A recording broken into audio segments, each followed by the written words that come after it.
incendiaron un autobús del transporte colectivo con todos sus pasajeros dentro. El 20 de junio de 2010 quedará registrado como el día en que El Salvador conoció la cara más monstruosa de las pandillas. Y es que a eso de las 7 de la noche, un grupo de pandilleros interceptó una buseta de la Ruta 47 de la colonia Montreal de Mexicanos. Los delincuentes que le hicieron parada pertenecían a la colonia Jardín, una zona controlada por la pandilla 18. El conductor, como de costumbre, se detuvo y otro individuo salió entre las sombras con una escopeta apuntando al bus y todos sus pasajeros, mientras que varios pandilleros se subieron al autobús y uno de ellos apuntó con el revólver a la cabeza del conductor, obligándolo a dirigirse a una calle adyacente, en donde el día anterior habían ultimado a un delincuente perteneciente a esta misma pandilla que ahora amenazaba la vida de este conductor y sus pasajeros. Mientras todo esto pasaba, Gustavo Ernesto López Hueso rociaba con gasolina el pasillo del autobús y la puerta. Esa noche llovía, pero eso no impediría que este mismo individuo prendiera la cerilla que acabaría con 17 personas y le arruinaría la vida al resto de pasajeros esa noche. Este mismo personaje era el cuñado de Crayola, el tipo al que le habían quitado la vida la noche anterior y al cual estaban velando esa misma noche. Algunos le dijeron a los miembros de esta pandilla que los asesinos habían huido en un bus de esta Ruta 47 y solo esto bastó para que ellos tomaran el autobús de esta misma ruta en venganza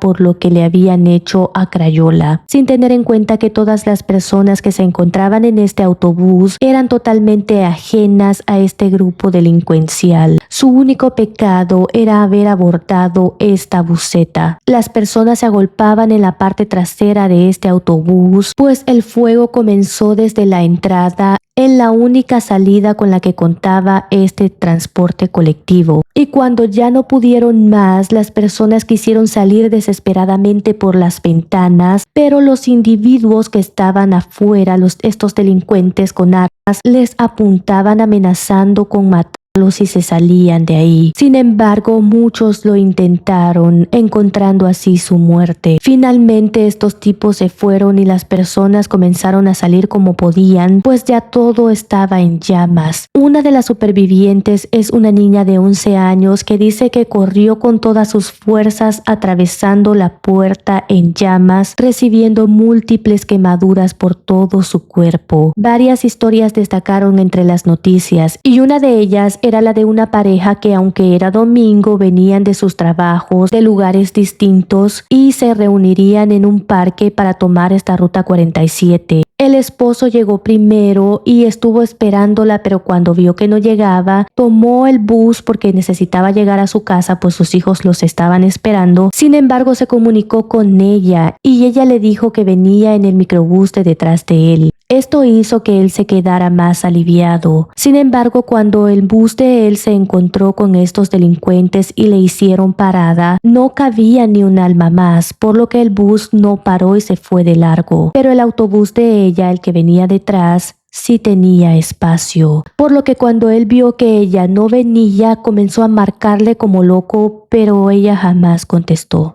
Así también la de una vendedora de paletas que venía también de trabajar. Todo esto le ocurrió a gente con mucha necesidad y muy trabajadora. Ella llegó a la parada y le marcó a su hija para ver si se reunía con ella para irse juntas para la casa, pero su hija adolescente le dijo que ella se quedaría a dormir con unas amigas, así que al siguiente día llegaría a la casa. Cuando llegó a su casa, su madre no estaba ahí y comenzó a buscarla desesperadamente por todos los hospitales que pudo. Sin embargo, cuando llegó al último, encontró a una difunta, la cual no había sido apropiadamente identificada, pero ella reconocería en las uñas de los pies de esta señora, que estaba irreconocible, el esmalte de color tan peculiar con que ella le había pintado las uñas a su madre la noche anterior. Volviendo a la fatídica noche, Unos policías que patrullaban por la zona, atraídos por el humo, llegaron al lugar y al sentir el humo a carne quemada y los gritos desgarradores indescriptibles, se quedaron horrorizados e instantáneamente comenzaron a romper los vidrios de los parabrisas intentando sacar a quien pudieran, y de hecho sí lograron sacar a varias personas, pero mientras los minutos iban transcurriendo dejaron de escuchar los gritos dentro de la buseta. Ya no había nadie a quien rescatar. Entre las gentes se comentaba que uno de los primeros oficiales que llegó al lugar decía que no podía sacarse estos gritos de la cabeza y que sus manos quedaron quemadas al tratar de ayudar. Finalmente, cuando todo terminó y se llevaron a las personas que sí pudieron rescatar, vieron cómo una masa humana había quedado adherida a los barrotes de este autobús. Fue totalmente brutal e inhumano. Las autoridades capturaron a 6 individuos, entre los cuales había 2 menores de edad. El hombre de la escopeta